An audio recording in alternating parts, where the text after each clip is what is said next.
আমি কষ্ট পাই না, বাট মাঝে মধ্যে হয় কি আমি অনেক মানুষের যখন ছবি তুলি, আর এখন তো গরমের দিন আসতেছে, তো হয় কি আমি অনেক গরমে থেকে তো অনেক প্রেসার পড়ে যাই। তো আমি হচ্ছে একটু আমি এমনিতে কথা বলার সময় হচ্ছে সবার সাথেই অনেক সুন্দরভাবে মানে হাসি খুশি দিয়ে কথা বলি, বাট আমি ছবি তোলার সময় হচ্ছে মানে একটু বকা দিই আর কি, বলি এদিকে যান ওদিকে যান, একটু ঝাড়ি মারি।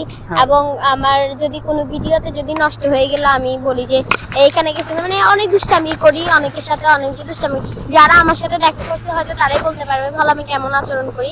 এবং দ্বিতীয়ত হচ্ছে আমি অনেক দুষ্টামির টাইমে দুষ্টামি করি, এবং ছবি তোলার টাইমে ছবি তোলা, কাজের সময় কাজ, এবং মন খারাপের সময় তো আর বলতে হবে না, কারো সামনেই থাকি না। আবার যদি বলে ফেমাস বাপ নিয়ে নিছে, তার জন্য একবারে সাগর পাড়ে চলে যায় নিজে নিজে একার মন খারাপ দূর করার জন্য। আচ্ছা, কোনো সময় কি কোনো ক্লায়েন্টের কাছে কষ্ট পাইছে, এরকম কি আচরণ করছে তোমার সাথে? এগুলো তো অনেকই অনেক হয় এগুলো প্রত্যেক দিনই হয় এটা আমার সাথে, মানে আচ্ছা, সিলেটি এখন তো ওরা সবাই তো সিলেটি আসছে, সিলেটির কোন দর্শকের কাছে বা কোন ক্লায়েন্টের কাছে কোনো কষ্ট দিচ্ছে এরকম কোনো ঘটনা আছে? না, এটা কোনোদিনও হয়নি। ও আচ্ছা, তাই নাকি?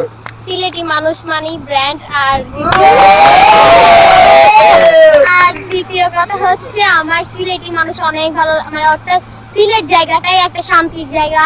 এবং আমার ইচ্ছে আছে, এবং ছোটবেলা থেকে আমার ইচ্ছে যে আমি সিলেট একবার হলে ঘুরে আসবো, ইনশাআল্লাহ আমি যাব একদিন, ইনশাআল্লাহ ঘুরে আসবো সিলেট থেকে। এবং কোনোদিনও মানে আমি অনেক এলাকার মানুষই আসে আমার এখানে, অনেক জায়গারই মানুষ আসে প্রত্যেকদিন, কিন্তু মানে কোনোদিন সিলেটি মানুষ আমাকে কোনো একটা খারাপ কথা বলে না। এবং তাদের কথা শুনলে কারো মন খারাপ হবে না, উল্টা মন ভালো হয়ে যাবে, কারণ তাদের কথাগুলো।